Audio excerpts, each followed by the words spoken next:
Worn leather is probably one of the most beautiful products in the Earth Coat range. It's a roll-on, brush-on product, and it gives a very, in a cliched way, provincial kind of look. It's soft, it doesn't have any shine, it's got very subtle movement, but the one trick of worn leather is that there's a process that has to be followed from start to finish. If you skip out one of the steps, you will probably have worn leather not looking like it should look. It was derived because the French like to use a lot of wax finishing their products. So worn leather is an application of a primer, of 2 coats of the actual product worn leather, and then 2 to 3 coats of wax on top of that, depending on what you want to look like. It comes in a standard selection of 12 colors, which is on our color card, but it can be tinted to almost any color.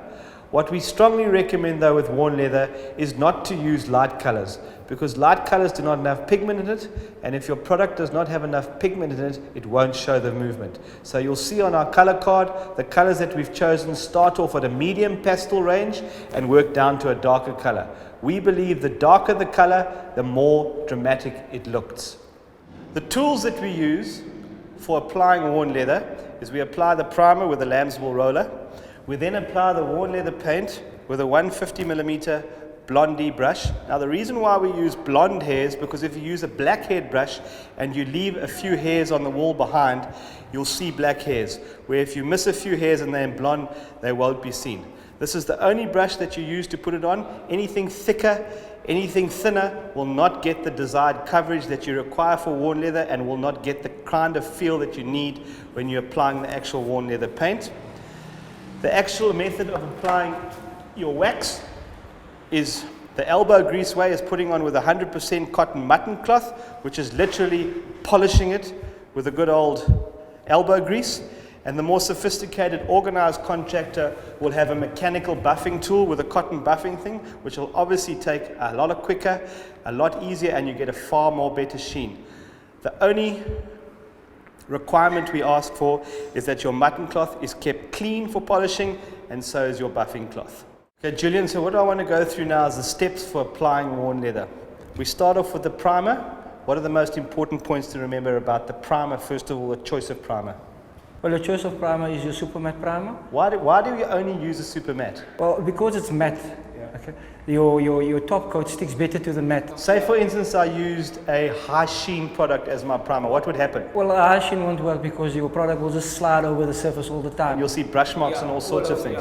And no matter how many coats of worn leather you put on top, it'll shine through the whole time. That's correct, yes. Now, the reason why it does that, what Julian's making a very valid point, is it slides all over the place. Because remember, your worn leather is a lime-based paint. And lime in a paint accentuates all kinds of movement. That's why we choose to use that fine head brush. Okay, so we put our primer on. It's gone through its conventional drying time. The next step is to apply your worn leather. How many coats? Worn leather is a 2-coat system. One of the other important things to remember when you're applying worn leather or lime-based paints in really cold weather, there's a certain thing that can happen. Yeah, and that's a very important fact about this product is that we call it lime burn or blooming. It's like white patches that occurs onto your surface. Okay, and that's because of the cold temperatures. So it's not advisable to apply this stuff in really, really cold weather. No, it's not.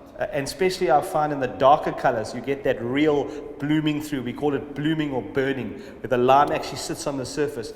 The other thing to remember also, which we'll go through when we actually apply the worn leather, is when you're applying the worn leather, to stretch it out as far as possible, because the more of this product you leave on the wall, the more susceptible it is to that lime and burning and things. So the trick is to move and spread your worn leather paint out as far as you can. So we've applied the primer, we applied the 2 coats of worn leather. Final application. Your final application of worn leather is your 2 coats or 1 coat of your wool wax. When applying worn leather paint primer, remember you always have to tint your primer to the color that you've chosen in worn leather.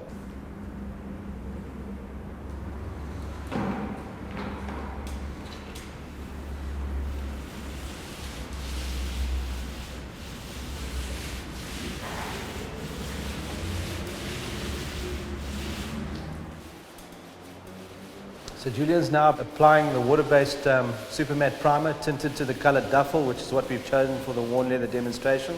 He's applying it at 6 to 8 square meters per liter Obviously that's an optimum spread rate. These are good walls, so you'll easily get 8 square meters, but you might have a wall which is not as good, where you'll probably get about 6. That's why we say 6 to 8 square meters per liter. With this super matte primer, what we're trying to do is get the most even spread that we can get, because however you apply this product will be affected by your lime-based worn leather paint. So try and get it as even as possible. We're not trying to get full obliteration. Super matte is a very heavy, dense product, so you're probably going to get very good coverage, but try and get it as even as possible. And just as in good painting practice, as you note, skirtings have been masking taped off. We have a ground sheet to stop any dripping and splashing. If you don't do it, it'll just create problems for you when you have to clean up and move on.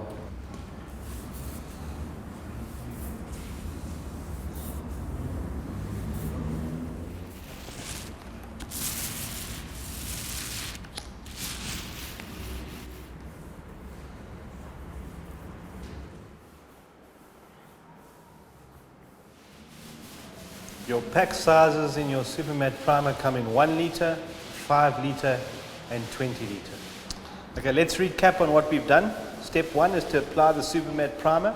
Most important points: make sure that your super matte is tinted to the color that you've chosen.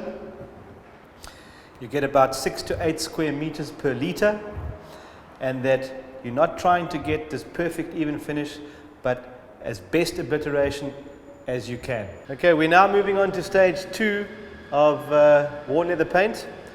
Our super matte tinted primer has now dried overnight. It's completely dry.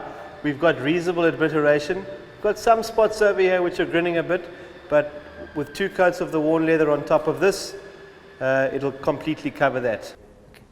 Okay, first and foremost, what we're going to do now, step 1 when doing worn leather, is to give the product a good shake, because what tends to happen is that the pigment within the worn leather drops to the bottom, and the reason why we're shaking it is so it can be dispersed throughout the product properly. Concerning the application of your worn leather, it is always from corner to corner, and always remember that the application is never interrupted, and always make sure that you've got enough product on site to finish the job, because if you don't have enough product on site to finish the job, what can happen is that when touching up, you can have color variance.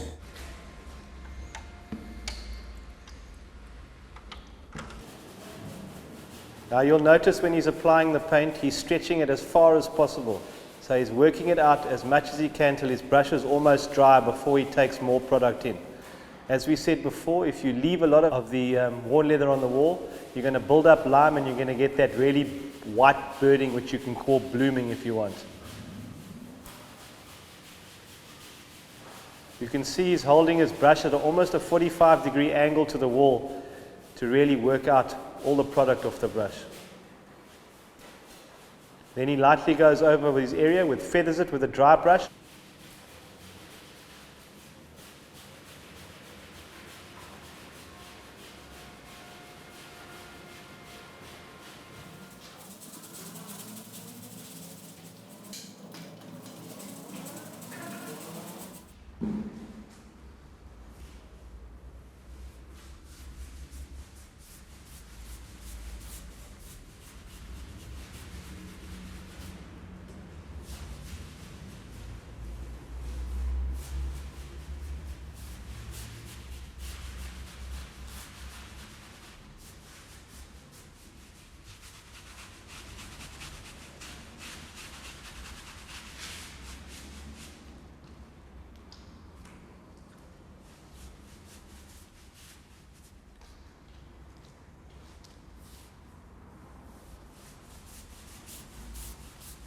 You can see already it's starting to get this beautiful texture like worn leather.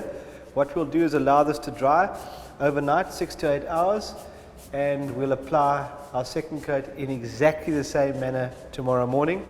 Right, we now move on to the third stage of worn leather paint. We've applied our tinted primer, we've applied our first coat of worn leather paint.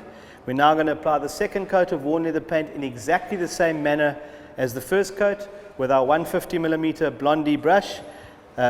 Remembering that we start at one point and we continue until we finished at the completion point, and our spread rate for worn leather paint is 8 square meters per liter.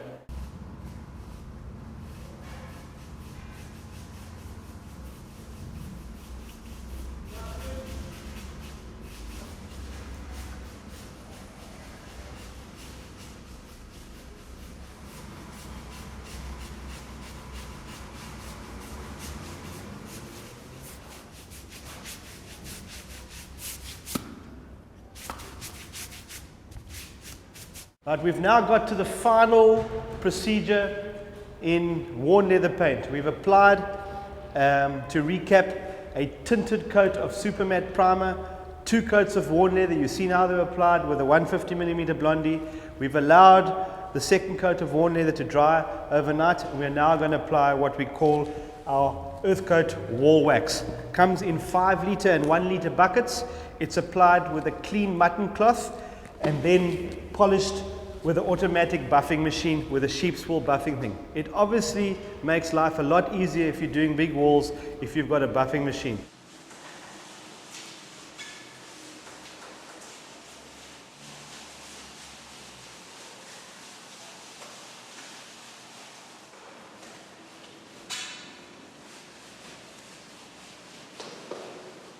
The first coat of wax has been applied.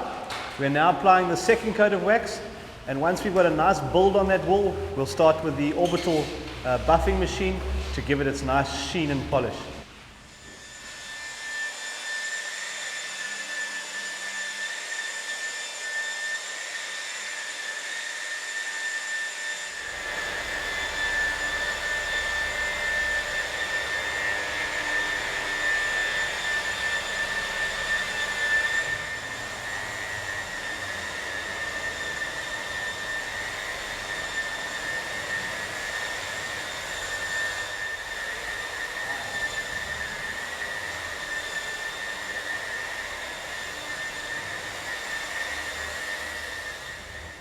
Okay, now you can see why we call it worn leather. We've applied the 2 coats of wax at about 10 to 15 square meters per liter. It's got all these funny blemishes like polished old leather. These are all perfectly natural. They've got a little bit of wear and tear over here, hence the reason why we call it worn leather. If you want to create more of a luster and get it to be even more pronounced, all you do is add more coats of wax.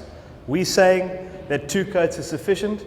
But if you'd like to add a 3rd and a 4th, all you do is like old worn leather, you buff it up even more and more and more. So let's just recap the procedure with sealing with worn leather. We apply it with a clean mutton cloth at approximately 15 square meters per liter. Put on the first coat to absorb into the actual worn leather paint. Then apply the second coat of wax to give it some body, and then finish off with the automatic buffing machine. If you haven't got the buffing machine, I'm afraid to say a lot of elbow grease with a clean mutton cloth. Rub on and rub off, and you'll get a very similar kind of look. But the optimal way is using a buffing machine. As you noticed, Julian, he started off on a slower speed and then went to a higher speed when he started polishing. Is this washable surface? It's wipeable, not washable. It's not a waterproofing kind of surface, but it is perfectly efficient in a normal everyday area for conventional paint. It's as good as conventional paint. So we've completed the application procedure for worn leather. As you can see, it's quite an intricate process. Brush applied, but probably one of the most beautiful earth coat products. Reminiscent of what they use in France. They obviously call the Provence look, but definitely an interior product. The wax gives it that beautiful, lusty kind of old worn leather look. Wouldn't be used in bathrooms or kitchens, because the wax doesn't give it a sufficient sealer coat. But in general areas in the house, bedrooms, lounge, passages, and general use areas, it's a perfect product to use.